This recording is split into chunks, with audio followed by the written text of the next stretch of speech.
আসসালামু আলাইকুম প্রবাসী ভাইরা, আশা করি সবাই ভালো আছেন। বর্তমানে যারা আমার এই ভিডিও দেখছেন তারা বেশিরভাগই হচ্ছে বাংলাদেশের বাইরে, কারণ বাংলাদেশে গতকাল রাত 9টা থেকে সব রকমের ইন্টারনেট সংযোগ বিচ্ছিন্ন আছে। ইভেন বিদেশ থেকে আমরা যারা এখন বাংলাদেশে কল দিচ্ছি নাম্বারে, সেখানে নেটওয়ার্ক ব্যবস্থা খুব নিম্নমানের এবং কথা ঠিকমতো বোঝা যাচ্ছে না। এবার আসি মেইন টপিকটা হচ্ছে আমাদের অনেক প্রবাসী ভাইদের আজকে এবং গতকালকে ফ্লাইট আছে, এবং আজকে আলহামদুলিল্লাহ এখনও সিঙ্গাপুর বাংলাদেশের ফ্লাইট বিচ্ছিন্ন হয়নি, যদিও দুবাই এবং সৌদি আরবের অনেকগুলো ফ্লাইট অলরেডি বাতিল হয়ে গেছে। ইভেন মালয়েশিয়ারও 2-1টা ফ্লাইট বাতিল হয়ে গেছে। এখন পর্যন্ত আলহামদুলিল্লাহ সিঙ্গাপুরের কোনো ফ্লাইট বাতিল হয়নি। গতকালকে আমাদের অনেক প্রবাসী ভাইরা ইউএস বাংলা ফ্লাইটে সিঙ্গাপুর প্রবেশ করেছেন। তাদের কয়েকজনের সাথে আমার কথা হয়েছে এবং বাংলাদেশের বর্তমান পরিস্থিতি সম্পর্কে তাদের কাছ থেকে আমি জানতে পেরেছি। প্রথমত হচ্ছে বিমানবন্দরেও কিন্তু ইন্টারনেট ব্যবস্থা নেই। আর আমাদের কুয়ালালামপুর, দুবাই এবং সৌদি আরবের রিয়াদ, জেদ্দাতে যে ফ্লাইটগুলো বাতিল হয়েছে সেগুলো ইন্টারনেট সংযোগ না থাকার কারণে বাতিল হয়েছে।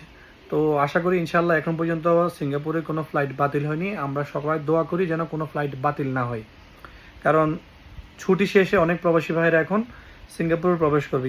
ঈদ গেল কয়েকদিন আগে, ঈদের ছুটি শেষ করে।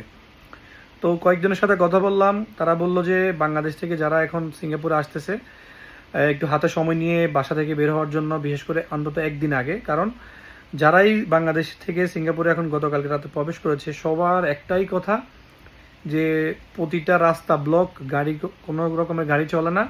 2-1টা গাড়ি যাওয়া চলে শুধুমাত্র অ্যাম্বুলেন্স এবং বিদেশগামী যাত্রীদের। এবং বিদেশগামী যাত্রীদের টিকিট এবং পাসপোর্ট দেখার পরে ছাত্ররাও তাদেরকে ছেড়ে দিচ্ছে।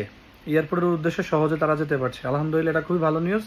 আমি চাই আমাদের ছাত্র সমাজ যেন আমাদের প্রবাসী ভাইদের কোনো ক্ষতি না করে, তাদের গাড়ি যেন ছাত্র সমাজ ছেড়ে দেয়, এই দোয়া আমরা সবাই করি। কারণ একটা পরিবারের একজন প্রবাসী হচ্ছে একটা পরিবারের সব কিছু।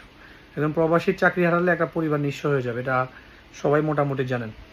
তো এই ছিল বর্তমানে আমার জানা মতো সর্বশেষ আপডেট। আপনারা যদি আজকেও আমাদের সিঙ্গাপুরের একটা ফ্লাইট আছে, আলহামদুলিল্লাহ ইনশাল্লাহ এখন পর্যন্ত সব কিছু ঠিক আছে।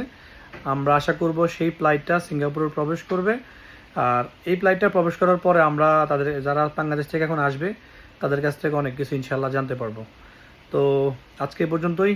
প্রবাসী ভাইয়েরা সবাই বাংলাদেশের জন্য দোয়া করেন, আমাদের ছাত্র সমাজের জন্য দোয়া করেন, আমাদের পরিবারের জন্য দোয়া করেন। কারণ গতকালকে রাত 9টার পর থেকেই বাংলাদেশের পরিবারদের সাথে আমাদের প্রবাসী ভাইদের অনেকের যোগাযোগ নাই বললেই চলে। অনেকের মা অসুস্থ, অনেকের বাবা অসুস্থ, অনেকের ভাই অসুস্থ, বউ অসুস্থ। অনেকে আমাকে মেসেজ দিচ্ছেন, আসলে আমার নিজের কাছে খুব খারাপ লাগতেছে। পরিবারের খবর নিতে না পারাটা আসলে একটা অনেক কষ্টদায়ক বিষয়। তো প্রবাসী ভাইরা অনেক বকবক করলাম, আমার আসলে আপনাদেরকে আপডেটটা জানানোর দরকার ছিল, এই কারণে আপডেটটা জানালাম। আমার কোনো ভুল ত্রুটি হলে ক্ষমা সুন্দর দৃষ্টিতে দেখবেন। ধন্যবাদ সবাইকে। আসসালামু আলাইকুম রহমতুল্লাহ।